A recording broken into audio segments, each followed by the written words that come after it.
বিয়ের প্রথম রাত মানিয়ে আমার বাসর রাতটা কাটাতে হলো আমার শাশুড়ির সাথে। আমাদের প্রেমের বিয়ে। আমাকে যখন বাসায় নিয়ে আসা হলো, বিয়ের পরে প্রথম রাতে আমার শাশুড়ি হাউমাউ করে চেঁচিয়ে উঠল, কান্নাকাটি করা শুরু করলো। তখন আমার স্বামী রুমে এসে পাঞ্জাবি খুলতেছিল। তারপর সাথে সাথে পাঞ্জাবি খুলে তার মায়ের রুমে চলে গেল। জিজ্ঞাসা করলো, কি হয়েছে মা, তুমি এত কান্নাকাটি করতেছো কেন? বিছানা ছেড়ে সাথে সাথে শাশুড়ির রুমে চলে গেলাম। সেখানে গিয়ে দেখি আমার বড় যা উপস্থিত। সে আমাকে ডেকে নিয়ে বলতেছে, কিছুই হয়নি বোন, আসলে আমার শাশুড়ি মনে করতেছে ছেলে আজকে থেকে পর হয়ে গেছে, তার ছেলে আলাদা ঘুমাবে আলাদা খাবে, এই জন্য কান্নাকাটি করতেছে। আমার বিয়ের সময় এরকম করতেছিল। আমার শাশুড়ি অনেক কান্নাকাটি করতেছিল যখন তার ছেলেকে বলতেছে, বাবুরে তুই তো আমার তোর বোর হয়ে গেছে, তো এখন আমার কাছে কে ঘুমাবে? আমার শাশুড়ির ছোট ছেলে হয়েছে আমার স্বামী, তাকে ছাড়া সে কখনো ঘুমায় নাই। সাথে সাথে আমার স্বামী বলে উঠলো, করো না মা, তোমার শরীর খারাপ হবে, আমি তো তোমার সাথেই ঘুমাবো। আমার শাশুড়ি তখন জবাব দিল, আমার শরীর খারাপ করলে কি তুই আর আমাকে দেখবি? তুই তো এখন পর হয়ে গেছে। আমার স্বামী বলল, যখন আমি তোমার সাথে ঘুমাবো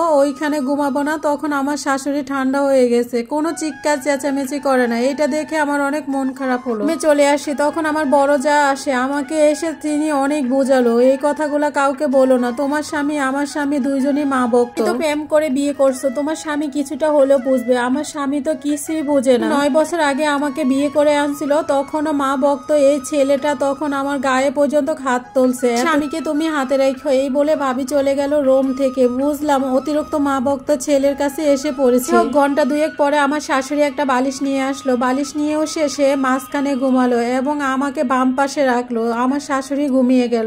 আগে সে আমাকে বলল, কালকে অনেক লোক আসবে তোমাকে দেখতে, তুমি ঘুমিয়ে যাও, সকাল সকাল উঠতে হবে। তারপর সবকিছু মানিয়ে নিলাম। সকাল হোক, তারপরের দিন অনেক লোক আসলো, আমাদের বাড়ি থেকেও লোক আসলো, আমাকে নিতে আসলো। তারপর আমার শাশুড়ি অভিনয় করলো তার নাকি পায়ে ভাতে ব্যথা, অনেক কান্নাকাটি শুরু করলো। তারপর আমার হাজবেন্ড গেল না, কিন্তু আমি একাই গেলাম। 4 দিন কেটে গেল, আমাকে আনতেও গেল না। তারপরে ফোন দিলাম, ফোন দেওয়ার পরে বলতেছে, তুমি চলে আসো, মার হাতের ব্যথা। কিন্তু জালকে ফোন দিলাম, ও বলতেছে কোনো ব্যথাই নেই, আগের মতনই আছে। তারপর ডাক্তার বলেছে কোনো সমস্যা নেই। বাবার বাড়ি থেকে আমার শ্বশুর বাড়িতে আসতে 3 ঘন্টা লাগে। সবাই সিসি করতেছিল, যেহেতু আমি নিজের ইচ্ছায় বিয়ে করছি, আমি চলে আসতেছি। তারপরে যদি এরকম হয় তাহলে তো কোনো কথাই নেই। তারপর এসে আমার অনেক মন খারাপ হয়, স্বামীর সাথে অনেক রাগারাগি করি। রাগারাগি করার পরে সে আমাকে থাপ্পড় দেয়। থাপ্পড় দিয়ে বলে কি, আমার মা অসুস্থ, তোর সাথে পীড়িত করতে যাব?